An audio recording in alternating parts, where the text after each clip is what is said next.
स्वागत है आपका नक्षत्र न्यूज में। आपके साथ मैं हूं शारिफ इब्राहिम। 2007 के नंदीग्राम आंदोलन की वजह से जनता ने 2011 में 34 साल पुरानी वाम मोर्चा सरकार को जड़ से उखाड़ फेंका। इस आंदोलन के नायक थे शुभेंदु अधिकारी। 2020 में शुभेंदु टीएमसी से अलग हो गए और अमित शाह की सलाह मान बीजेपी में शामिल हो गए। 3 महीने बाद 2021 में बीजेपी 3 से बढ़कर 77 सीट पर आ गई। 2026 में 77 से बढ़कर 207। शुभेंदु ने मुख्यमंत्री बनने के से पहले 2 बार बंगाल की मुख्यमंत्री को असेंबली चुनाव में हराया, 2021 में नंदीग्राम और 2026 में भवानीपुर से। आज हम बात करेंगे शुभेंदु अधिकारी की, बंगाल में बीजेपी की जीत के सबसे बड़े नायक और आने वाले सालों में शुभेंदु सरकार के सामने बड़ी चुनौतियों की। इसी मुद्दे पर आज विस्तार से चर्चा करेंगे आपके favourite talk show to the point में।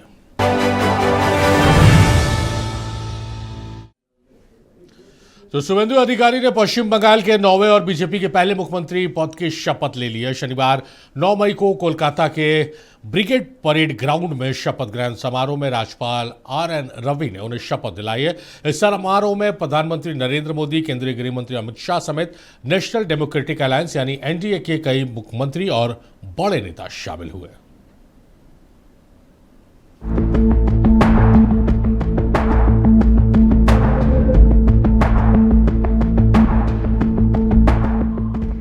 शुभेंदु अधिकारी ने पश्चिम बंगाल के मुख्यमंत्री पद की शपथ ली। गुरुदेव रविंद्रनाथ टैगोर की जयंती के दिन 9 मई को उन्होंने बंगाल के 9वें मुख्यमंत्री की शपथ ली। इसके साथ ही बीजेपी के मेंटोर श्यामा प्रसाद मुखर्जी का अंग वंकलिंग का सपना साकार हुआ। पीएम मोदी के लिए ये जीत इतनी बड़ी थी कि उन्होंने साष्टांग दंडवत कर पश्चिम बंगाल की जनता का शुक्रिया अदा किया। 20 मई 2024 को जब नरेंद्र मोदी को बीजेपी संसदीय दल का नेता चुना गया, वो पहली बार निर्वाचित पीएम के तौर पर संसद पहुंचे तो संसद को लोकतंत्र का मंदिर बताते हुए श्रद्धा भाव से उन्होंने मत्था टेका था, साष्टांग प्रणाम किया था। शपथ के बाद शुभेंदु पीएम के पास आए, उन्हें प्रणाम किया। पीएम ने उनकी पीठ थपथपाई। रक्षा मंत्री राजनाथ सिंह, अमित शाह, बीजेपी के राष्ट्रीय अध्यक्ष नितिन नवीन, चंद्रबाबू नायडू और जेपी नड्डा का अभिवादन करते हुए शुभेंदु अधिकारी योगी आदित्यनाथ के पास पहुंचे तो योगी ने भगवा और शॉल ओढ़ाते ही जैसे कोलकाता का ब्रिगेड परेड ग्राउंड दर्शकों के शोर में डूब गया।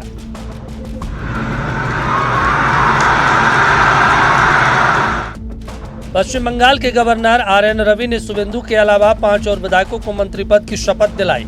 इसमें दिलीप घोष, अग्निमित्रा पॉल, अशोक कृतानिया, खुदीराम टुड्डू और निशीथ प्रमाणिक शामिल हैं। बंगाल में बीजेपी की जीत में प्रधानमंत्री मोदी का मैजिक है। बीजेपी के राष्ट्रीय अध्यक्ष नितिन नवीन का मजबूत किरदार है। बंगाल प्रभारी मंगल पांडे की मेहनत है, लेकिन इसका बड़ा श्रेय शुभेंदु को भी जाता है, जिन्होंने 2020 में टीएमसी को छोड़ा और चुनाव के चंद महीने पहले बीजेपी ज्वाइन की और 2021 में बीजेपी 3 से 77 सीटों पर आ गई और इस बार के चुनाव में 207 सीटों पर पहुंच गई।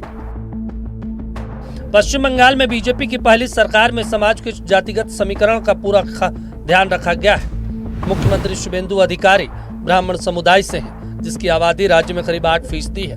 इसी तरह दिलीप घोष OBC, अग्निमित्रा पॉल कायस्थ, अशोक कृतानिया मातुआ, खुदीराम टुड्डू ST और निशीथ प्रमाणिक SC समुदाय से हैं। इशारा यह है कि चुनाव चाहे ध्रुवीकरण से जीता गया हो, लेकिन अब जोर सोशल इंजीनियरिंग और क्षेत्रीय संतुलन पर है। बंगाल में नई सरकार की सबसे बड़ी चुनौती है कानून व्यवस्था के हालात को सुधारना और राजनीतिक हिंसा पर नियंत्रण स्थापित करना। सरकार का इम्तिहान यह है कि वो बदले की राजनीति करती है या कानून व्यवस्था में वाकई बदलाव लेकर आती है। चुनौती ये भी है कि सीमित संसाधन में महिलाओं को हर महीने खाते में ट्रांसफर और लाखों सरकारी नौकरी देने का वादा कैसे पूरा होगा। बंगाली अस्मिता और सांस्कृतिक पहचान वाले राज्य बंगाल में बीजेपी को हिंदुत्व का एजेंडा और सांस्कृतिक गौरव का संतुलन बनाकर बंगाल को सोनार बांग्ला बनाने की चुनौती है। बीजेपी लंबे समय से अवैध घुसपैठ को चुनावी मुद्दा बनाते रही है। अब इस मामले को संवेदनशीलता से हल करने की जरूरत है। नक्षत्र न्यूज के लिए निलय सिंह के साथ नवीन शर्मा की रिपोर्ट।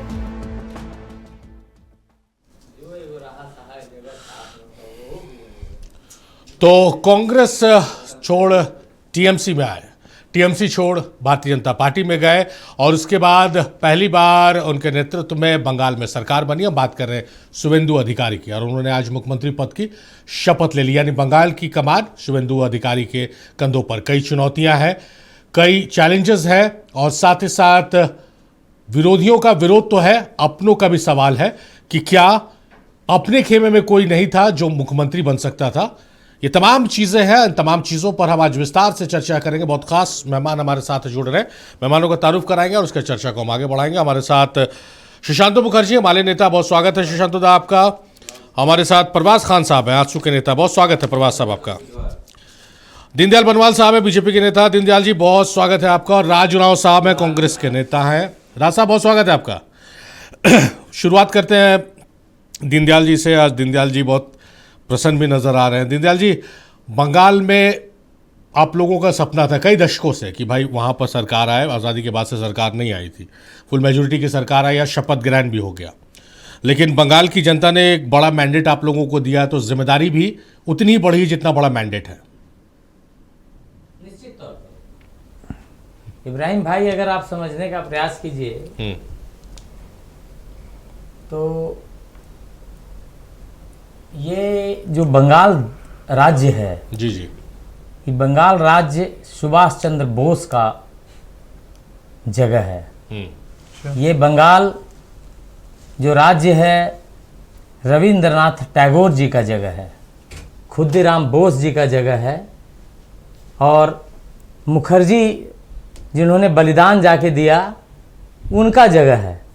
तो ऐसे जगह को जो पवित्र जगह माना जाता है, जहाँ से गंगा सागर के नाम से पूरे हिंदू धर्म, सनातन धर्म का कहावत है कि सब सागर बार बार, गंगा सागर एक बार।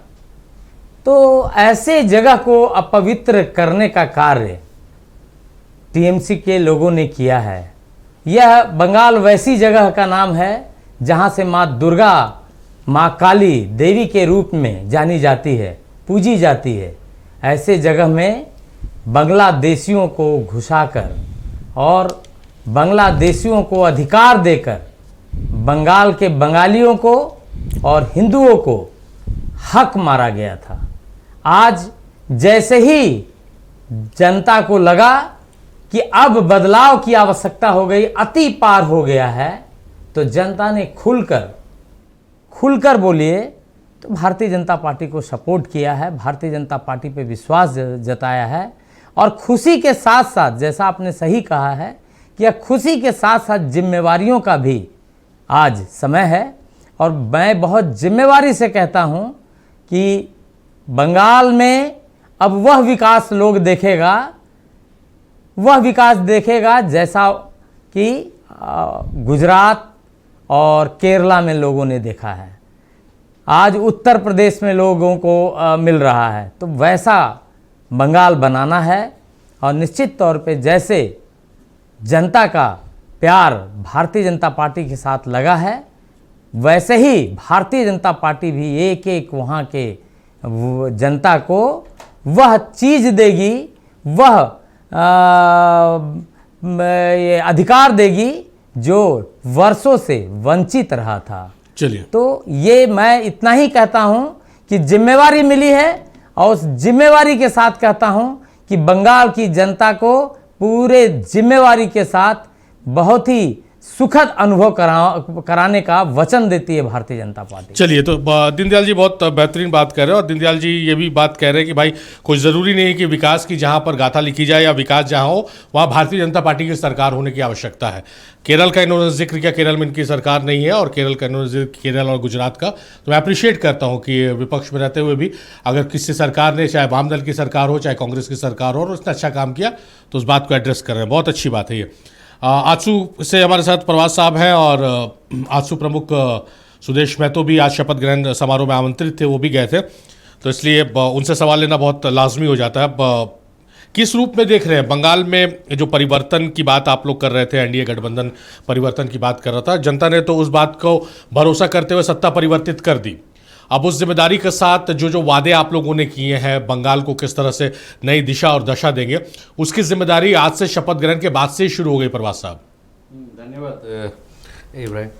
देखिए, हमारे माननीय अध्यक्ष आज एनडीए के घटक दल में हमारा एक दल आसू पार्टी भी है, और हम लोग एक नैसर्गिक गठबंधन में है साथ साथ में, तो जाहिर सी बात है इतने प्रफुल्लित और उत्सव का जब माहौल था तो उन्हें आमंत्रण मिला और वो खुद उसमें इस शपथ ग्रहण समारोह में साक्षी बने और शुभेंदु अधिकारी जी को उन्होंने मिल के बधाई भी दिया। और गणमान्य व्यक्ति चाहे प्रधानमंत्री नरेंद्र मोदी जी हों, अमित शाह जी हों, सारे लोग जिस तरह से मंच पे थे सबसे मुलाकात हुई। और वाकई इस तरह का चीज़ें जो छूटी हुई थी बंगाल, खास करके बंगाल में जिस तरह से राजनीतिक हिंसा होते आ रही थी, एक मास किलिंग होते आ रहा था, उस पर एक तरह से विराम लगा है। जनता ने ही विराम लगाया है लोकतंत्र के इस माहौल में। आप देखेंगे शायद ये अब हम लोग सिर्फ पश्चिम बंगाल की चर्चा कर रहे हैं, नहीं 5 राज्यों में चुनाव हुई थी, पुडुचेरी, आपका आसाम और बंगाल। इसमें देखिए प्रचंड बहुमत मिला है और जहाँ जहाँ जिस तरह से अराजकता थी उसमें जनता ने जनादेश दिया है। मैं देखूंगा कि चुनाव प्रचार में ही जैसे दीदी ममता बनर्जी कभी पार्ट थी, वो एनडीए की थी, एनडीए उसको सशक्त बनाया, लेकिन जिस तरह से वाम दलों को उन्होंने हराया था अराजकता के खिलाफ, और उसके बाद जिस तरह से टीएमसी उसी अराजकता में डूबते चली गई, तो जनता ने भी उन्हें बताया कि नहीं, आपका एक शासन लंबा हो गया, आपका वादा तो बहुत था। और जिस तरह से दीदी का जो भाषण था, जो सभी धर्मों को कहीं ना कहीं आहत करने वाला था, उन्होंने स्पष्ट रूप से मन से बोला था कि जो ग्रंथ है वो खत्म हो जाएंगे लेकिन मेरी स्कीमें नहीं खत्म होगी। लेकिन एनसीआरबी का आप जब डेटा देखेंगे तो आप देखेंगे कि एनसीआरबी का डेटा में आप जैसे तो उसमें 2024 का ही एनसीआरबी का डेटा देखेंगे तो 127% बच्चे और महिलाओं का अपराध में इजाफा हुआ था देश भर में। तो अब आप सोचिए कि जिस तरह से दीदी दावा कर रही थी कि मेरी स्कीमें कभी खत्म नहीं होंगी और वहाँ 127% महिला और बच्चों पे अपराध बढ़ा था, तो जाहिर सी बात है जनता उसके लिए विमुख थी। और जनता ने ईवीएम के माध्यम से उन्हें बताया कि अब आप जो सत्ता पे थी, जिस तरह से आप अराजकता के खिलाफ आई थी और अब आपकी पार्टी अराजकता में डूब गई है, यहाँ मास किलिंग हो रहा है, हत्याएँ हो रही हैं, इस तरह की चीज़ों को उन्होंने ईवीएम के माध्यम से मैंडेट दिया। और आज उस मैंडेट पे देखिएगा एकदम स्पष्ट बहुमत से शुभेंदु अधिकारी जी माननीय मुख्यमंत्री का ओथ लिए। और जाहिर सी बात है जो पीछे जो जिस तरह से अराजकता था, जिस तरह से लोग निचले पायदान के लोग अभाव में थे, उस तरह के चीज़ों को आप देखिएगा सुचारू रूप से होगी। मैं देख रहा था सुबह में किसी टीवी का, शायद आप ही के टीवी में इंटरव्यू देख रहा था, जंगल महल से भाजपा ने उस महिला को टिकट दिया जो घरों में काम करती थी। अब आप सोचिए कि भाजपा में जिसे पंडित दीनदयाल जी का था ना कि अंतिम पायदान पे खड़ा व्यक्ति को भी सम्मान मिले, आज वो विधायक बनी है तो उनकी सोच कहाँ होगी। अगर वो विधायक बने हैं तो नीचे ही को लोगों को देखेंगे। लेकिन ये सब चीज़ अगर लेके आई थी ममता बनर्जी अराजकता के खिलाफ, कांग्रेस वाम दल के खिलाफ, और वो खुद इस तरह कर चीज़ों में डूबती चली गई, तो उन्होंने जनता ने नकार दिया और नई सरकार के साथ सरकार बनी है। और आगे बहुत सारी जनता को उम्मीद है और जाहिर से हम लोग भी यही उम्मीद करेंगे कि जो वादा किए थे उसे धरातल पर उतारेंगे। चलिए, यही हम लोगों का सवाल भी रहेगा लगातार। जो आखिरी में आपने जो पंच लाइन दिया है, इसी पंच लाइन पे हम लोग भी चल रहे हैं कि भाई जो जिसकी भी सरकार है, जिस भी राज्य में आई है, 5 राज्यों में चुनाव हुआ, जो वादा किया गया है जनता से चुनाव से पहले, उन वादों को अगर नहीं उतार रहे हैं धरातल पर, तो सवाल नक्शा न्यूज़ लगातार पूछते रहेगा सरकार से। कांग्रेस का रुख कर लेते राज साहब से। राज साहब, थोड़ी बहुत आप लोगों को ऊर्जा मिली होगी, 0 से कम नंबर्स में तो आप लोग आ गए बंगाल में। इस छोटे से नंबर के साथ, क्योंकि चुनाव के माहौल में आप लोग जितना बड़े पैमाने पर बीजेपी प्रचार प्रसार कर रही थी और बीजेपी ने अपनी ताकत झोंक रखी थी, आप लोगों की तरफ से वो नहीं देखने को मिली। अब चलिए 2 विधायक आप लोगों के आ गए। उम्मीद है कि सरकार से आप लोग उस पोजीशन में रहिएगा कि सवाल करते रहिएगा कि जो वादे किए हैं वो कब तक पूरे होंगे और जनता के हित में क्या कुछ काम हो रहे हैं। जरूर। पहले तो मैं अभी भाइयों को, बीजेपी का लक्ष्य भाई बधाई देना चाहूंगा कि उन्होंने बंगाल में बहुत चुनाव जीता। और आप देखेंगे कि जिस तरह से एसआईआर का उपयोग हुआ, करीब 91 लाख उड़ा दिए गए और 27 लाख ऑनलाइन एसआईआर में, ये भी एक बड़ा मुद्दा बनता है। आप देखिएगा कि हमारे कांग्रेस के ही फरक्का में हमारे एक विधायक जीते जिसका एसआईआर में नाम ही उड़ गया, कोर्ट से राहत मिली। लोगों ने उन्हें जीत दिलाई। तो एसआईआर तो कहीं ना कहीं दिखा रहा है कि कहीं ना कहीं गड़बड़ी हो रही है। जहां से नाम उड़ जा रहा है कैंडिडेट का और वही कैंडिडेट के रूप में आ रहा है और लोग उसे जिता रहे हैं, तो ये क्वेश्चन मार्क करता है। दूसरी बात कि मैं चाहूंगा कि सांप्रदायिकता को मेंटेन करके रखे बीजेपी। लोगों जिस तरह से भाषणबाजी हो रही है हिंदू मुसलमान को लेके, इस पे विचार करना चाहिए कि देश भाई एक यूनिटी, एक देश है, यहाँ सभी लोग हैं, सभी जनजातियों के लोग हैं, सभी धर्म मानने के लोग हैं। सिर्फ यहाँ सिर्फ हिंदुओं का नहीं, हर हिंदू, सिख, ईसाई, क्रिश्चियन सभी लोग हैं यहाँ। दूसरी बात इसमें मैं बोलना चाहूंगा कि जो वादे इन्होंने मैनिफेस्टो में किया है, खासकर महिलाओं के लिए 3,000 रुपये देंगे, तो माने, क्योंकि जहां तक मैं देखता आ रहा हूँ बाकी राज्यों में, जैसे महाराष्ट्र हो गया और भी अन्य राज्य जहाँ पे इन्होंने सरकार बनाई, तो ये जिस तरह से उन्होंने झूठ बोल के और पैसा आज तक नहीं दिया जा रहा है, बंद कर दिया गया। ये ठगने का काम ना करे, जितने भी मैनिफेस्टो में बात है उसको पूर्ण रूप से पूरा किया जाए, तब हम लोग मानेंगे कि हाँ ये झूठ बोलने वाली पार्टी नहीं है, केवल बरगला के झूठ बोल के लोगों को ठग के केवल चुनाव जीतना जानती है। तो इस तरह से आप देखिएगा, जिस तरह से हर तरह के हथकंडे इस्तेमाल किए जा सकते थे वो उन्होंने किया।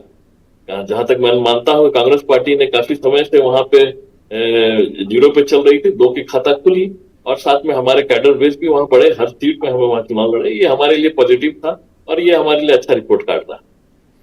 चलिए, हम उम्मीद करते हैं नंबर के आधार पर आपको हम कमज़ोर कह रहे हैं, आपके ताकत के आधार पर, नंबर के आधार पर एक कमज़ोर विपक्ष की भूमिका में आप हैं, लेकिन उम्मीद बंगाल की जनता को यही है, जो लोगों ने 2 सीट भी आपको जिताई है या फिर जहां आप दूसरे पोजीशन पे आए या तीसरे पोजीशन पर, कि जनता से जुड़े मुद्दों को आप मुखरता के साथ उठाएंगे। चलिए, बहरहाल सुशांतो दा के तरफ हम बढ़ते हैं।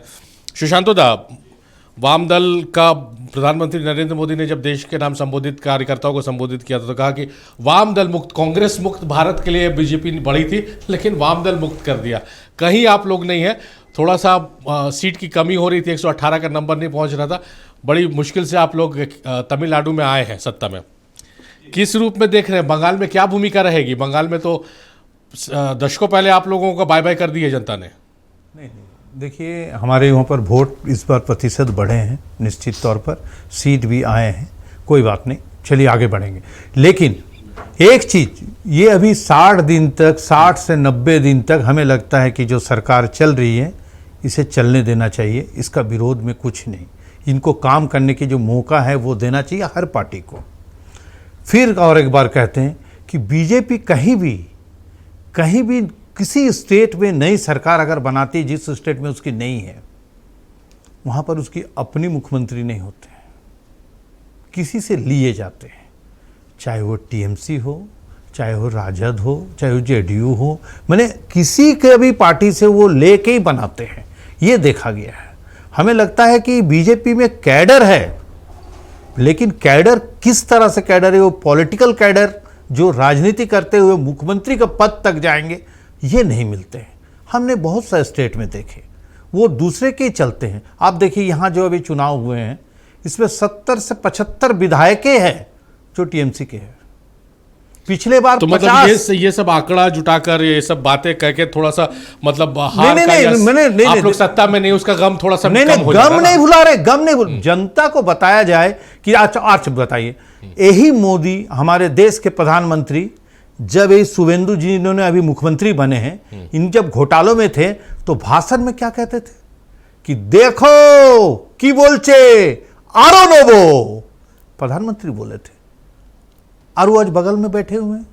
मतलब पूरे देश की जितनी भ्रष्टाचार है, जिनके ऊपर आरोप लगे हैं, चाहे वो असम हो, चाहे वो बंगाल हो, चाहे वो बिहार हो, हर स्टेट में जहां जहां इनकी सरकार है, मतलब डायरेक्ट बीजेपी नहीं, जिनसे लिए हुए सबको ले लिए। अब सारा कुछ आप देखिए, ईडी सीबीआई नहीं है बंगाल में, सब चलाए अपना जगह में घूमने, अब वो उत्तर प्रदेश की ओर बढ़ेंगे। जो भी है ये मामला, हमें लगता है कि हम लोग को 60 दिन तक वेट करना चाहिए। जनता जिनकी जो वादा है उसको लेके, मैनिफेस्टो लेके रहना चाहिए। विधानसभा में 1 रहे चाहे 100 रहे, बात तो निश्चित जनता की जाएगी, हमारी पार्टी करेगी। जी चलिए, दीनदयाल जी का रुख करते हैं। दीनदयाल जी, बीजेपी बंगाल की संस्कृति को नहीं समझती है, राजनीति को नहीं समझती है। बीजेपी सांप्रदायिक राजनीति करती है, बंगाल विरोधी है, विभाजनकारी है, अशांति फैलाती है भारतीय जनता पार्टी। दिल्ली से नियंत्रित होने वाली पार्टी का नाम है भारतीय जनता पार्टी। बीजेपी हटाओ, देश बचाओ। ये तमाम नारे दिए थे शुभेंदु अधिकारी ने जब वो कांग्रेस और टीएमसी में हुआ करते थे। ऐसी कौन सी मजबूरी होती है कि जो पानी पी के आप लोगों को कोसते रहते हैं पूरे अपने पॉलिटिकल कैरियर में, और जब सत्ता के शीर्ष पर जाने की बात होती है तो आपके अपने नेता नहीं नजर आते हैं, जो पैराशूट से दूसरे पार्टी से आते हैं उनको आप कमान दे देते हैं। देखिए, जब शादी होती है तो बहू को भी बेटी बना लिया जाता है, और जब हमने बेटी मान लिया तभी वो हमारे परिवार में शामिल हुए, और जब परिवार में शामिल हुए तो उसके बाद परिवार का वो हुआ, और परिवार के साथ मिलकर आगे बढ़ना भारतीय जनता पार्टी की संस्कृति भी है। और यहाँ पर कहीं पे भी यह बातें नहीं आती है कि कौन कैडर आगे है कौन कैडर पीछे है। कैडर है, वो जब कैडर बन गया भारतीय जनता पार्टी के तो भारतीय जनता पार्टी में समाहित हो गया, और जब समाहित हो गया एक बार तो उस पर टीका टिप्पणी करना इसलिए उचित नहीं है कि जनता ने दो जगह मुहर लगाया है भारतीय जनता पार्टी के विधायक के रूप में। एक मिनट। अच्छा, ये जो आप बेटी बहू का एग्जांपल दिया, बहुत अच्छा उदाहरण आपने दिया कि बहू जब घर आ गई तो बेटी बन गई, तो बड़ी बहू जो बेटी बनी है उसको आप चाबी नहीं सौंप रहे? नहीं, यहाँ पे मुद्दा वो नहीं है। मैंने पहले भी कहा कि किनका क्या स्थान होना चाहिए ये भारतीय जनता पार्टी तय करती है। और भारतीय जनता पार्टी में आपने देखा कि शुभेंदु अधिकारी जी ऐसे पॉपुलर व्यक्ति निकले जो मेहनत उन्होंने किया, और जब उन्होंने ये देखा कि भाई टीएमसी अब एकदम गर्त में जा रही है तो उन्होंने छोड़ दिया, गर्त से बाहर आए, फिर भारतीय जनता पार्टी में आए, और आज भारतीय जनता पार्टी में आपने देखा दो जगह ममता बनर्जी को हराने वाले। तो कुल मिला के इतना पॉपुलर व्यक्ति को अगर भारतीय जनता पार्टी वहां आगे नहीं बढ़ाती तो निश्चित तौर पे यह भी बंगाल के लिए अच्छा नहीं होता। शायद अभी जो सुशांतो जी बोल रहे हैं वो फिर दूसरा कटाक्ष करते, है ना, कि दो जगह से जीते हुए व्यक्ति को नहीं बनाया इन्होंने, वो फिर ये दूसरा कटाक्ष करते। हालांकि कटाक्ष का कोई विपक्ष का मतलब नहीं है क्योंकि यह अंदरूनी मामला है, लेकिन फिर भी मैं बताता हूं कि भारतीय जनता पार्टी पॉपुलरिटी के साथ साथ यह सक्षमता के साथ देखती है कि कौन बंगाल को गुजरात की तरफ ले जाएगा, गुजरात की तरफ एकदम बहुत अच्छी बात है। और मैं आपको ये सक्षम दावे के साथ कह सकता हूं, आपके जो सालों से आपका झंडा उठा रहे हैं सब लोग झंडा उठा रहे हैं, उनकी काबिलियत क्यों नहीं दिखती है? कोई 20 साल से उठा रहे हैं, कोई 40 साल से उठा रहे हैं, कोई 6 साल से उठा रहे हैं, और कोई 6 महीना से उठा रहे हैं। सब लोग बीजेपी में ही है, भारतीय जनता पार्टी में होड़ नहीं है, क्योंकि भारतीय जनता पार्टी ऐसी पार्टी है जो देश के लिए और पूरा पब्लिक के लिए, विकास के लिए जानी जाती है। इसलिए वो होड़ किसी के पास नहीं है। आपने किसी को देखा क्या कि कोई ये कांग्रेस ही नहीं है कि हम भी और कई खेलाएं होते रहती है। आपने देखा होगा पंजाब में क्या हुआ था कांग्रेस का हालत, ठीक है ना, एक मुख्यमंत्री है, दूसरा बोल रहा है इसको उतारो, है ना, और रही सही दोनों का दोनों चला गया, आप आ गया। तो कहीं ना कहीं ये चीज आपको देखने को मिलेगा। भारतीय जनता पार्टी एक ऐसी पार्टी है, कैडर बेस्ड पार्टी है, साथ ही साथ पूरा डिसिप्लिन पार्टी है कि जब एक बार जनता ने दो जगह से जिता के निर्णय लिया तो उस जनता के निर्णय को सिरोधार्य करते हुए हमारे केंद्रीय नेतृत्व ने, और जब विधायकों की ने ये जब चुन लिया कि भाई 205 विधायक सब मिलकर अगर चुने कि अधिकारी ही बंगाल के अगले अधिकारी होंगे, तो फिर इसमें और कौन इसमें विशेष बोल सकता है? चलिए, सही बात है। मतलब जो सालों से झंडा ढो रहे हैं और पार्टी के लिए कार्यकर्ता है, उनकी गुंजाइश नहीं, जो सक्षम है वही भारतीय जनता पार्टी में सीएम बनेंगे। चलिए, खैर बहरहाल परवाज साहब कुछ कहना चाह रहे हैं। परवाज साहब, किस रूप में आप अपनी जवाब भी दे दीजिएगा, और ये भी आप साथ में इसका भी जवाब दे दीजिए कि ये किस रूप में, क्योंकि ये सब जितने राज्यों में आपकी सरकारें आई हैं, बंगाल से, बिहार से अगर शुरुआत करें, बिहार में भी वही सूरत हाल है, सम्राट चौधरी, हेमंता विश्व शर्मा, बंगाल में भी वही हुआ, शुभेंदु अधिकारी।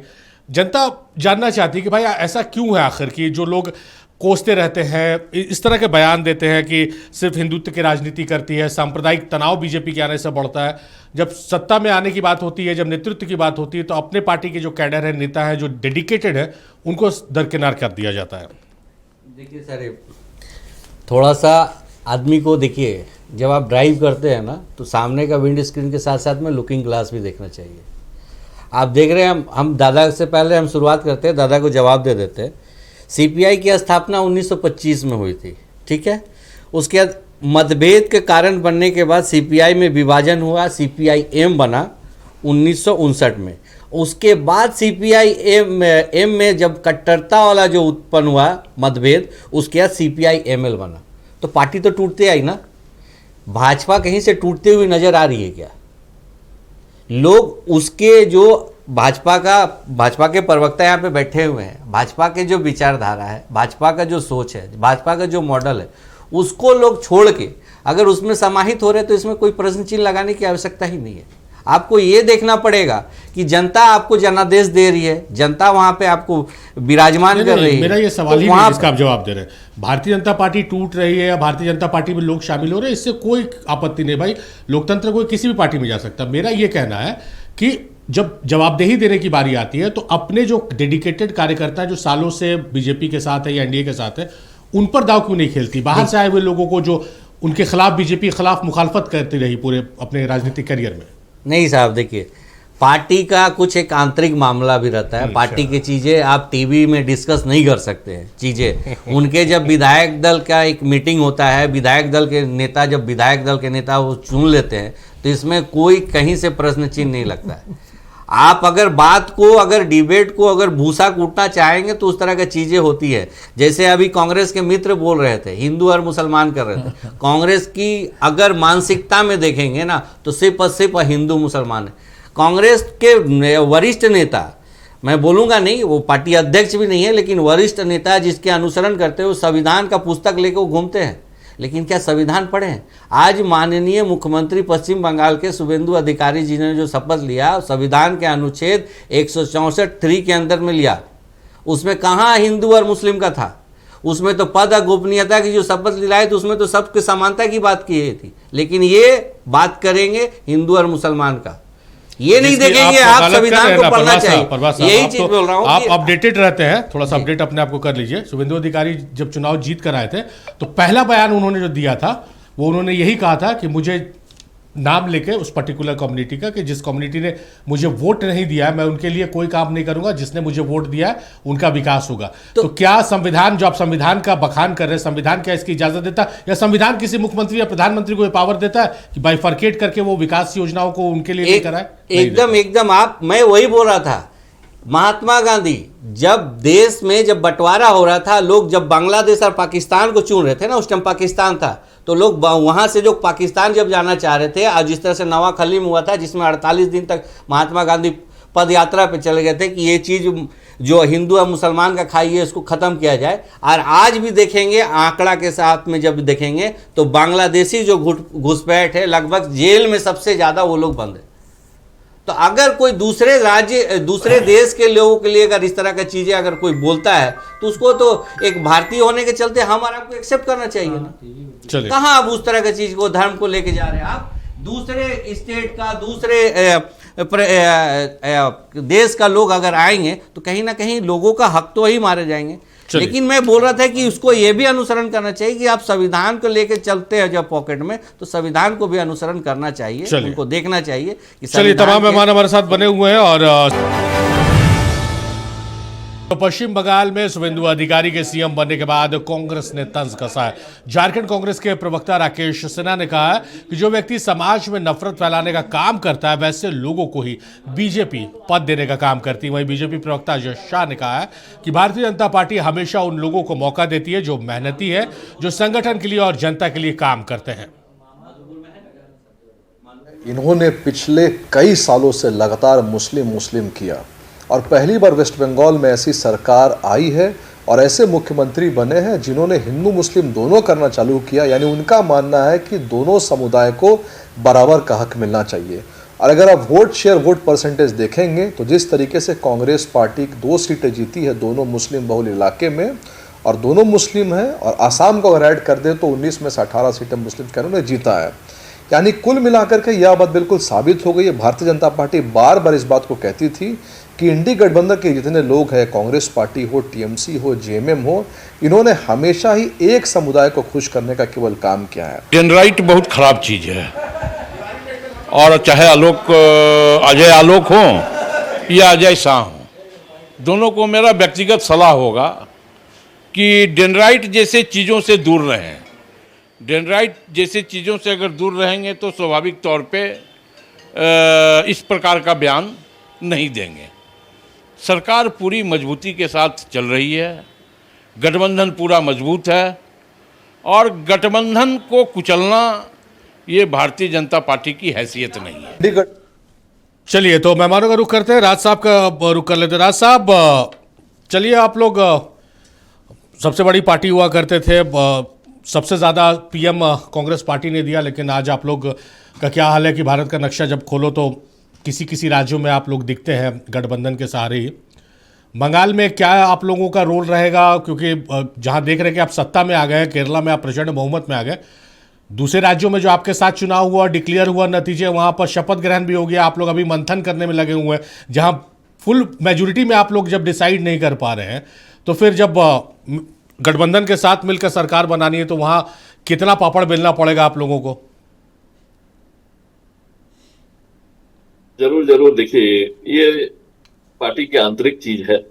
इसमें पार्टी अपनी बेस्ट डिसीजन लेती है कि किसको वहां मुख्यमंत्री बनाया जाए, किन किन लोगों को रखा जाए, सात सभी लोग आए। और हम ठगने वाली पार्टी की तरह नहीं है, जो बोलते हैं वो करते हैं और अपने लोगों के साथ खड़े रहते हैं। आप देखिएगा किस तरह बंगाल चुनाव में एसआईआर के माध्यम से करीब करीब 27 लाख वोट को स्टे कर दिया गया। आप देखिएगा किस तरह से केंद्रीय बल का इस्तेमाल हुआ, 2,40,000 केंद्रीय बल का इस्तेमाल किस तरह हुआ। और आप देखिएगा जिस तरह से दंगे हो रहे थे अभी चुनाव। अच्छा, एक चीज बताइए तो राज साहब, आप लोग जो कांग्रेस की तरफ से ये आरोप रहता है, एसआईआर, ईडी, सीबीआई, सीआरपीएफ, चलिए आपके सारे आरोप हम ले लेते हैं कि आप सही बोल रहे हैं। उन राज्यों में, जिन राज्यों में आप बेहतर करते हैं, चुनाव जीत जाते हैं, तो वहां बीजेपी ये हथकंडा क्यों नहीं अपनाती? वहां भी तो ईडी, सीबीआई लगा सकती है, बीजेपी के हाथ में है। लगाती है। झारखंड में ईडी सीबीआई नहीं लग रही है क्या? तो लग ही रही है। अब देखिए कि जहां इनके राज्य में मतलब इनके मतलब भाजपा शासित प्रदेश नहीं है, वहां तो ईडी और सीबीआई ज्यादा लगी हुई है। आप बंगाल में आज देखिए कि जो दंगे हो रहे हैं, लोग टीएमसी के ऑफिस को तोड़ रहे हैं, कहाँ चले गए केंद्रीय बल? 2,40,000 केंद्रीय बल डिप्लॉय किया गया है, वो शांत बैठी हुई गायब हो गई है, आसमान निकल गया है कि जमीन में पाताल में चले गए। इसका इस्तेमाल करना चाहिए था रोकने के लिए, और इसको दंगे को भड़काया जा रहा है, एक सांप्रदायिक दंगा बनाया जा रहा है। तो ये देखने वाली बात है कि किस तरह के आज हमारा देश किस मोड़ पे जा रहा है, जहां हम प्रेम और सद्भावना, भाईचारा के साथ बढ़ना चाहिए, देश की विकास की बात करना चाहिए, नौकरी को लेकर बात करना चाहिए। आज हम कहाँ हैं? आज हम सांप्रदायिकता का बात कर रहे हैं, आज हम हिंदू मुस्लिम का बात कर रहे हैं, दूसरे धर्मों की बात कर रहे हैं। तो ये ऐसा देश नहीं चलता है। नहीं, ठीक है, आप जो कह रहे हैं बहुत अच्छी बात आप कह रहे हैं कि भाई विकास की बात होनी चाहिए। आप उस पोजीशन में नहीं आ पा रहे हैं ना कि आप मजबूती से अपनी बात रख पाइए। अब 2 विधायक आपके जीत के आए बंगाल में, आपको अब ज्यादा विधायक आपके रहते हैं, विपक्ष में मजबूत रहते हैं, तो आज जो आप कह रहे हैं कि सीआरपीएफ बटालियन कहाँ चली गई, तो सड़कों पर उतर के विरोध करते, बताते जनता को लोकतांत्रिक तरीके से कि भाई देखिए सीआरपीएफ का मिसयूज हुआ है। आप लोग तो उस पोजीशन ही में नहीं रह रहे ना। मैं तो बोल रहा हूँ, आज आपके टीवी डिबेट के माध्यम से बोल रहा हूँ, हर जगह पे सीआरपीएफ की बातें हो रही है कि भाई सीआरपीएफ कहाँ गया। ये जो भी दंगे हो रहे हैं वहां पे तो रोकने के लिए डिप्लॉय करना चाहिए। आज आप दिखा रहे हैं, डरा रहे हैं, मतलब एक तरह से आप दिखा रहे हैं कि किस तरह से डराया धमकाया जाता है। आप तो उसे नहीं इस्तेमाल कर रहे हैं केंद्रीय बल को। आपको लाना चाहिए था उसे, सब चीज को शांत कराने के लिए, वहां माहौल तरीके से बढ़िया हो। आपकी सरकार बनी हुई है, पर ये देखने को लगता है कि एक खास वर्ग को डराने और धमकाने के लिए इसको इस्तेमाल किया जा रहा है। चलिए, सुशांत दा, ममता बनर्जी ने जब बयान जारी किया था कि भाई हम सीएम पद से इस्तीफा नहीं देंगे, हम ही सीएम बने रहेंगे, तो उन्होंने इंडी गठबंधन की वकालत की थी, उस इंडी गठबंधन की जिसमें छटक कर सबसे पहले वही बाहर निकली जब नीतीश कुमार भारत यात्रा कर रहे थे और विजय रथ बीजेपी का रोकने के लिए। आज इंडी गठबंधन की उनको याद आ रही है। वाम दलों की अब क्या भूमिका रहेगी इंडी गठबंधन? क्या आप लोगों को सुना जाएगा? अब तक तो सुना जा रहा था, लेकिन अब तो आकलन नंबर्स पे होगा ना भाई, अब कहीं नहीं है, न 3 में न 13 में। आपको बता दें कि देखिए, सुनना, विधानसभा के अंदर बातें रखे जाएंगे, सबको ताकत दिए जाते हैं, सबका समय बराबर की ओर रहती है, ऐसा बात नहीं है। दूसरी, आप जो ईडी सीबीआई की बात करें कि जहां पर जीत समय बराबर का रहता, 2 मिनट, एक सेकंड, आप जो ईडी सीबीआई की बात रखे कि वहां पर क्यों नहीं जाते हैं, जहां पर कांग्रेस जीत जाते, चाहे पर किसी और सरकार जीत जाती है, बीजेपी छोड़ के, वहां पर बात नहीं, आप लोग बोलते कि ईडी सीबीआई गए। देखिए, बीजेपी ईडी सीबीआई को वहीं पर भेजते हैं जहां पर उसका करीब करीब 30 से 40 सीट रहेंगे। अब केरल में थोड़ी भेज देंगे, तमिलनाडु में थोड़ी भेज देंगे, उनको पता है कि मेरे पास नहीं है। जहां पर वो 40 से 50 सीट अगर हो जाए, उसके बाद 2 साल से वो लग जाते पीछे। 100 सीट को फिक्स कर लो विधानसभा कि उस पर कितना आप एसआईआर करके 20% कटवा सकते हैं, ये काम है उनका। इसलिए आप ये बात मत करें, जहां पर आपको तमिलनाडु में 1 सीट मिला, आप बोलेगा वहां सीबीआई ईडी चाहे सबको ही लग जाए, कुछ होने वाला है? नहीं होगा। इसीलिए कहते हैं ये बीजेपी है, आगे देखिए क्या क्या करते हैं, लेकिन अभी इनको टाइम देने की जरूरत है। हमें लगता है डिबेट पे आके इसका विरोध भी नहीं करना चाहिए। शुभेंदु अधिकारी बने भ्रष्ट हो जो हो, लेकिन बने हैं, उनको मुख्यमंत्री बंगाल की जनता ने जिताई है और 2 विधानसभा में जिताई है, उसको समय देना चाहिए। जो वादा किए नहीं हो तो जनता रोड में निकले, जनता विधानसभा में बात रखे। अच्छा दादा, आप लोग जो बोल रहे हैं कि तमिलनाडु में 1 सीट आई है, वहाँ 3 सीट आई है, कहाँ एक पौंडीचेरी में बीजेपी, लेकिन वहाँ सरकार है, तो ये भी तो आप देखिए बीजेपी का कि बंगाल में 0 सीट पर थी, 0 से 3 हुई। अरे 0 क्या, देश में ही कहाँ थे, 2 सीट थे, 2 सीट थी। आज देखिए ये अप डाउन तीसरा टेन्योर चल रहा है। जी जी, लेकिन ये जो तो कहीं ना कहीं आप लोगों की कमजोरी है ना कि 0 से 208 हो जा रहा है। आप देखिए, बीजेपी ने एक सीख दे दिया कि केंद्र में सरकार बनने की बाद जिनकी ताकत स्टेट में नहीं थी, सीबीआई को स्टेट जाने के लिए स्टेट से परमिशन, ईडी को स्टेट जाने के लिए स्टेट से परमिशन, ये खत्म कर देंगे। अब नेक्स्ट जिनकी भी सरकार, ऐसा नहीं कि बीजेपी रह जाएंगे, जब वो भी उनकी ताकत अगर लगाएंगे तो बीजेपी और वो बराबर हो जाएंगे। लेकिन हमें नहीं लगता है इंडी गठबंधन जो है ये इस तरह से करेंगे। और ये जनता जो तय की है, फिर आपको रिपीट करना चाहते हैं, जनता के लिए जो बातें रखे हैं, शुभेंदु अधिकारी मुख्यमंत्री बने हैं, उनका बातों पर ध्यान दिया जाएगा। इसी चैनल में बैठ के हम लोग 60 दिन के बाद अगर वो काम ना कर सके, हम लोग आगे की बात रखेंगे। जी चलिए, ये दीनदयाल जी का रुख करते हैं। दीनदयाल जी, जो राज साहब कह रहे हैं, जो लगातार सुशांतो दा कह रहे हैं, आज ये हो गया, शपथ ग्रहण हो गया, उसके बाद भी राज साहब का है कि फरक्का से जो इनके पार्टी उम्मीदवार थे उनका आप लोगों ने एसआईआर, मतलब इलेक्शन कमीशन ने नाम काट दिया, उसके बाद वो कोर्ट से उनको राहत मिली, डिस्ट्रिक्ट जज का नाम काट दिया, जो चुनावी ड्यूटी में लगे हुए हैं चुनाव पदाधिकारी उनका नाम काट दिया। तो ये तो मतलब लगातार ममता बनर्जी भी कह रही है, विपक्ष का तमाम हर दल का नेता यही बात कह रहा है। हमको सिर्फ 2 चीज कांग्रेस के लोग बताए हैं कि अचानक जैसे ही तमिलनाडु में इनके जो इन्होंने जिनके साथ सरकार बनाई थी, और इन्होंने जैसे ही वो उनका सीटें कम हुई, ये विरोधी दल के साथ मिलकर सरकार बनाने पे आगे आ गई, और जिस पर बहुत बड़ा कटाक्ष इन्हीं के इंडी गठबंधन में कई लोगों ने किया है। पीठ में पूरा छुरा घोपा है कांग्रेस ने, अपने उन साथियों को छोड़ दिया जो लगातार उनके साथ रहे। और आज आपने देखा होगा कि लोकसभा में चिट्ठी लिखकर उन्होंने भेजा है कि मैं कांग्रेस के साथ बैठना नहीं चाहता हूं। तो कुल मिला के ऐसे गठबंधन के साथ कौन रहना चाहेगा? एक एक कर लोग भाग रहे हैं कांग्रेस से, और कांग्रेस का जो हालत है धीरे धीरे गठबंधन में भी आप देखिएगा। अब आप देखिए, पहले सबसे पहले देखिए कि ममता जी किनकी सरकार फेल करके आई? वाम दल का ही सरकार था ना, जिसको विरोध करके झंडा उठाकर और उन्होंने गिराया। तो उस समय ईडी और सीबीआई था क्या? जब जनता साथ देती है तो विपक्षी को और कोई मुद्दा नहीं मिलता है, और जब मुद्दा नहीं मिलता है तो ईडी सीबीआई कुछ राग अलापते हैं। तो जनता को बहुत खराब लगता है कि वोट हमने दिया, और बात कर रहे हैं ये ईडी और सीबीआई का। तो जब लोकतंत्र में वोट का कीमत है तो उस वोट का कीमत को समझना पड़ेगा, ना कि जब जनता उनका साथ नहीं दे तो ईडी सीबीआई करते रहे। तो करते रहिए आप, जब जनता जिसके साथ है उसकी सरकार है, वो आगे बढ़ेगा। और जब हम देश के लिए और जनता के लिए कार्य करेंगे तो जनता मेरे साथ रहेगी। ये निश्चित है, आज का दिन भारतीय जनता पार्टी के इतिहास में देश के लिए और बंगाल के लिए एक सुखद दिन है।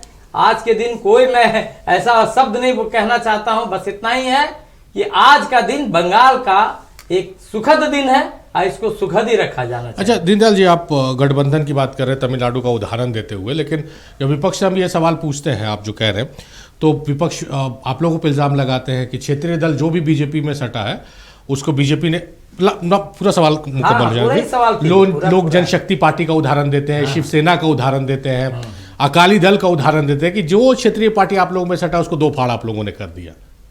अब आप एक चीज बताइए कि विपक्षी दल से काहे सुन रहे हैं? जो दल हमारे साथ सटा है उसने कभी शिकायत की है क्या? कभी नीतीश की पार्टी ने कभी टीवी में आके कहा है क्या कि हम खराब हो गए उनके साथ सट के? कि कभी आकर कि जो भी हमारे साथ आए हैं, चाहे वो आंसू ही है, जब से हमारे साथ है 20 साल से लगातार 25 साल से, तो सवाल ये नहीं विपक्षी क्या बोलते हैं, उनको तो कुछ ना कुछ बोलना अपने है। लोग भी जो और अपने लोगों को संभाल के रखते हैं। अपने लोग भी जो बोलते हैं अपने ही वो भी हम जब सवाल आपसे करते हैं तो फिर उसका भी जवाब आपने देते नहीं, वो यही तो मैं कह रहा हूँ कि देखिए हिंदू अधिकारी या हेमंता विशेष शर्मा ने जो मैं तो आपके वही खिलाफ- कह रहा हूँ कि जो हमारे दल में आ गया वहां तो साथ है ना, पहले से दल बोलते में रहिए, वो आपके- हमारे समर्थक नहीं है, ना ही हमारे साथ मिलकर सरकार बना रहे, वो तो मेरे दल में आ गए। जब मेरे घर में ही आ गए, जब मैंने उस बहू को बेटी बना ही लिया है तो मेरी बेटी हो गई ना, तो उस पर कहाँ टीका टिप्पणी है? चलिए, बड़ी अच्छी बात करते हैं दीनदयाल जी, आप आनंद आ जाता है। चलिए परवाज साहब वही सवाल आपसे भी है कि वो जो आरोप लगा चुनावी नतीजे आने के बाद से आरोप आप लोगों पे लगा, आज देखिए हम लोग शपथ ग्रहण भी हो गया, सरकार फॉर्म भी कर गई, बावजूद उसके वो आरोप चला आ रहा है। राज उनाव साहब, सुशांत मुखर्जी या जो भी विपक्ष के नेता आते हैं, ये लगातार ये आरोप आप लोगों पे लगाते हैं कि भाई आप लोगों ने फेयर इलेक्शन नहीं किया वहां पर।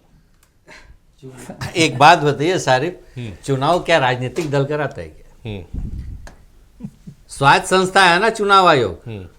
चुनाव आयोग की स्थापना हुई थी ना भाई, तो चुनाव आयोग अगर वहां पे स्पेशल इंसेंटिव रिवीजन अगर करता है, उसके लिए करता है, कानून है, संसद है, सदन है, कोर्ट है, उसमें जाना चाहिए लोगों को। इसमें पार्टियां क्या करेगी? पार्टियां सत्ता पे आती है, जनता की बहुमत से आती है, जनता अगर जनादेश देती है तब पार्टी आती है। अच्छा, पुलिस क्या बॉडी है? नहीं, इसमें पार्टी की भूमिका क्या है? नहीं, पुलिस क्या बॉडी है? जैसे इलेक्शन कमीशन इंडिपेंडेंट बॉडी है, पुलिस क्या बॉडी है? भाई पुलिस का जो बॉडी है, तो पुलिस के लिए भी संविधान में बताया गया ना भाई कि राज्य का लॉ एंड ऑर्डर की स्थिति आपके पास वो इंडिपेंडेंट बॉडी है या सरकार के इशारों पर चलती है? देखिए सारी कि अगर बात किया जाए तो आप देखेंगे यूपीए के सरकार में कोर्ट की टिप्पणी आप देख लेंगे, सीबीआई के लिए कोर्ट ने क्या कहा था। कोर्ट ने क्या कहा था आप देख लेंगे यूपीए सरकार में कि कोर्ट की टिप्पणी क्या थी, पिंजरे का तोता और ये वो। इसमें नहीं जाके आप जनता का जनादेश का बात कीजिए ना भाई साहब। आप बात करते हैं नहीं सारी, मेरी बात सुनिए, आपने सीबीआई के लिए कहा, प्लीज, सुप्रीम कोर्ट ने सीबीआई को तोता कहा, मैं एग्री कर रहा हूं। ईडी के लिए क्या कहा? ईडी के लिए तो टिप्पणी की है सुप्रीम कोर्ट ने। तो जाहिर सी बात है जो किए तो उसके लिए कि हमारा संविधान देता है अधिकार, आप कोर्ट पे जाएं, सारा कुछ जाएं, वो सब चीज तो है। आप कह रहे हैं कि ईडी भाई इंडिपेंडेंट बॉडी है, तो पुलिस भी तो इंडिपेंडेंट बॉडी है। आप यहाँ पर जब क्राइम होता है तो आप पुलिस को बोलते हैं कि सरकार के हाथ के नीचे ये अपराध करा रही है पुलिस। यही इसी के लिए तो मैं बोला 127% महिलाओं और बच्चों पे अपराध का इजाफा हुआ था, एनसीआरबी का डेटा है। आज वो अगर पश्चिम बंगाल की जनता उस डेटा को देखते हुए अपनी जिस तरह से अराजकता फैली हुई थी उसको अगर हटा के अगर नया पार्टी को जनादेश देता है तो उस पर ना बात करना चाहिए। आज यहाँ पे दादा बैठे हुए सुशांतो दा सीपीआई एमएल से हैं, दादा माले से हैं, जो इनकी विचारधारा टूटते टूटते इनकी पार्टी बनी थी। अब यहाँ पे आप बताइएगा, आज ये ममता बनर्जी के लिए बात कर रहे हैं, उनके लिए सहानुभूति कर रहे हैं, लेकिन 1993 का घटना जनवरी का याद है? रॉयटर्स बिल्डिंग में ममता बनर्जी की उत्पत्ति कहां से हुई थी? कौन पीटा था और कौन माथा फाड़ा था? किस हद तक पीटा और गया आप था? बात करते आज आप बात करते राजनीतिक नहीं, आप बात करते राजनीतिक हिंसा के लिए। तो राजनीतिक हिंसा जब हुई थी तो 2021 का आंकड़ा निकाल के देखिए कि राजनीतिक कार्यकर्ता 58 कार्यकर्ता मारे गए थे। बीजेपी के कार्यकर्ताओं के लिए कैंप बनाना पड़ गया था। तृणमूल की अराजकता देखिएगा। तो कहीं ना कहीं मैं तो बोला, स्टार्टिंग में ही बोला कि जो लेफ्ट के खिलाफ ममता बनर्जी आई थी और पार्ट ऑफ एनडीए थी, वो सोच करते करते कहीं ना कहीं उनको ताकत मिलते गया और वो भी अराजकता के दलदल में फंसती चले गई। और उस दलदल को आज दलदल से निकाल के बाहर करने के लिए जनता ने नया जनादेश दिया है। अब नया जनादेश दिया है तो उस पर उम्मीद करनी चाहिए जो चीज़ जनता से छूटी हुई थी। क्योंकि ममता बनर्जी जी के इतना दीदी का इतना ही देखिएगा कि आप भाषण में जब बोलते हैं तो बोलते हैं कि आप सभी धर्मों का बोलते हैं कि ग्रंथ खत्म हो जाएगा, किताबें खत्म हो जाएगी, मेरी स्कीम नहीं खत्म हो जाएगी। तो अहंकार तो आप सीधे सीधे ऊपर ईश्वर से आप टक्कर ले रहे थे भाई साहब। तो जनता ने आपको बता दिया जनादेश देके, इस पे देखना चाहिए, चर्चा करना चाहिए। अब आपस का आज कांग्रेस वाले डिपेंड कर रहे हैं। क्यों कहते राहुल गांधी ममता बनर्जी के अगेंस्ट में चुनाव लड़ने के लिए? परवाज साहब, 321 बीजेपी कार्यकर्ताओं की हत्या हुई है 15 सालों में बंगाल में, और उसमें मैक्सिमम हत्याएं हुई है जब टीएमसी के सांसद, विधायक या मंत्री पद पर थे शुभेंदु अधिकारी और सेकंड इन कमांड थे वो। तो ये भी आंकड़ा है, ये भी दिलचस्प आंकड़ा आपका 127 का आंकड़ा, तो 321 का भी आंकड़ा है। चलिए राज साहब का रुख करते हैं। इस पे क्लियर कीजिएगा। सेकंड इन कमांड थे, सेकंड इन कमांड भाई साहब, बस में अगर कोई स्टीयरिंग चला रहा है, ड्राइवर की गलती होती है कि खलासी की गलती होती है? एक बात बताएं। अच्छा, सेकंड इन कमांड आप बताइए ना। नहीं, हाँ, बता रहे आपको बता रहे किसके हाथ में स्टीयरिंग? आपको बता रहे स्टीयरिंग नहीं किसके हाथ में थी? वैसे तो अगर देखा जाए आपका सवाल मुकम्मल हो गया ना। सवाल 5 बार दोहरा लीजिएगा तो ऐसा थोड़ी कि हम गलत जवाब आपको दे देंगे। ये खेल एंकर को मत सिखाइए।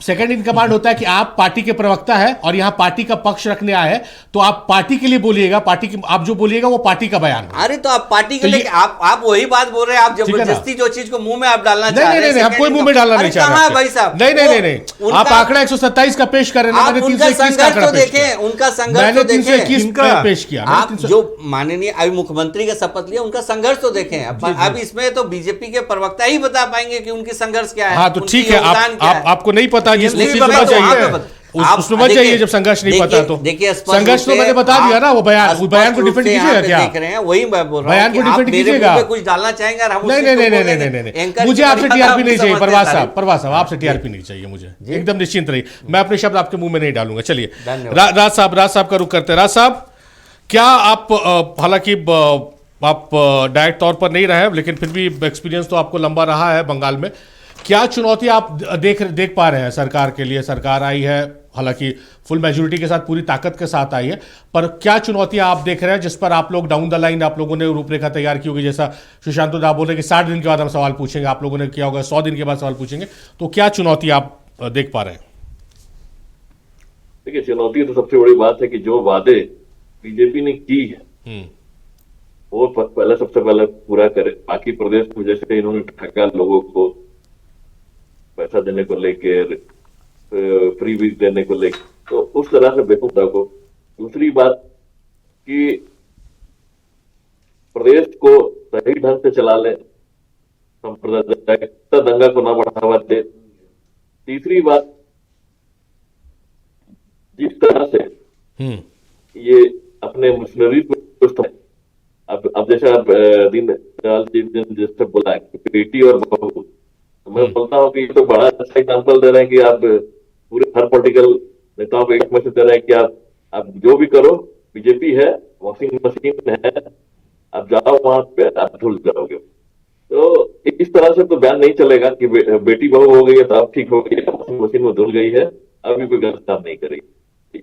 यही शुभेंदु अधिकारी के ऊपर काफी एलिगेशन थे पहले, बीजेपी बीजेपी के विरोध में चलते थे। आज बीजेपी का अपना जो कैडर है वो कैडर के विरोध रह गया है, और ये आज देखिएगा बोरो प्लेयर ले रहे हैं इधर उधर से, इनके पास आज लीडर नहीं बचा है।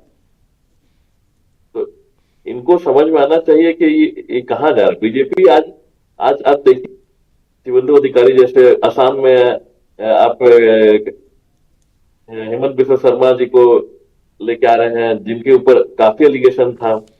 ऐसे करके हर प्रदेश में इन्होंने जितने भी एलिगेशन वाले लोग हैं उन्हें अपने तरफ मिला के वॉशिंग मशीन में धुल के बेटी और बहू बना रहे हैं। तो ये जनता को समझ में नहीं आ रहा। चलिए, ये दीनदयाल जी जो चुनौतियां बता रहे राज साहब, जो हम भी ग्राफिक्स में चला रहे हैं कि जो महत्वपूर्ण चीज़ें हैं जो आप लोगों ने वादा किया, जो आप लोग जिसका आरोप भी लगाते हैं, राजनीतिक हिंसा है, लॉ एंड ऑर्डर है, रोजगार का मुद्दा है, इंडस्ट्रीज़ को बढ़ावा कैसे, क्योंकि आप लोगों ने ये आरोप लगाया कि ममता बनर्जी इंडस्ट्रीज़ को भगा चुकी हैं वहाँ से, तो उसको वापस लाना है। ये तमाम चीज़ें हैं जो पिक एंड पॉकेट्स में देखने को मिल रही है।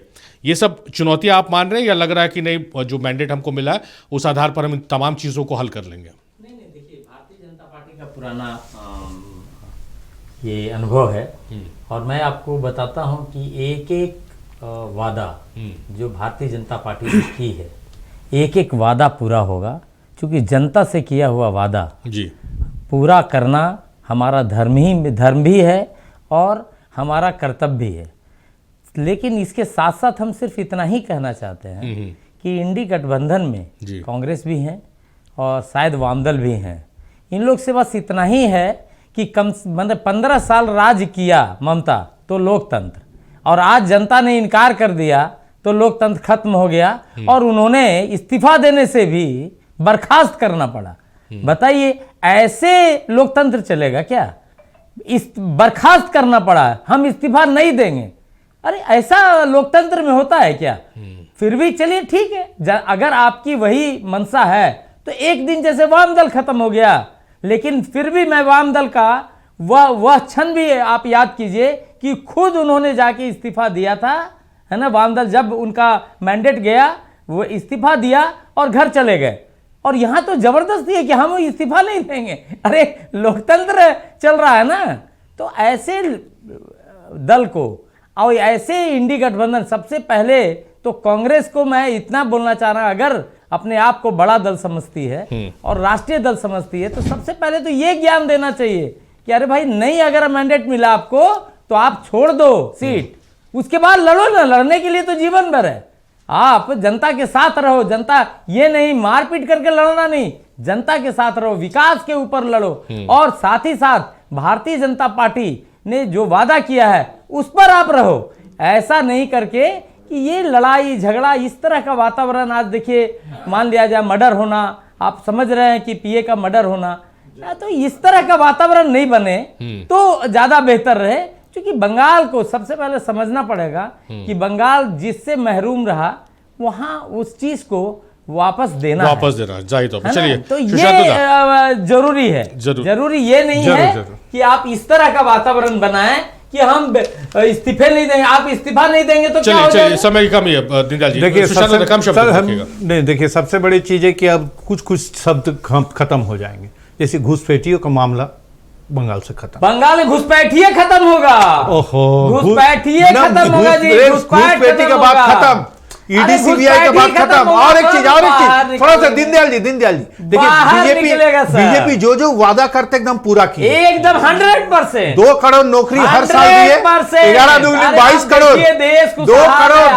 थोड़ा सुनिए दीनदयाल जी, हम नहीं बोले थे 2 करोड़ हर साल नौकरी, प्रधानमंत्री बोले थे 2 करोड़, 2 करोड़ नौकरियां, मतलब 11 दूनी 22 करोड़। देखिए कहावत है, बहुत बड़े। और 15 लाख रुपया नहीं गई। चलिए समय समाप्त हो गया। चलिए सुशांत दा बहुत शुक्रिया आपका, प्रवास साहब आपका बेहद शुक्रिया, दीनदयाल जी बेहद शुक्रिया, राज साहब बेहद शुक्रिया आपका।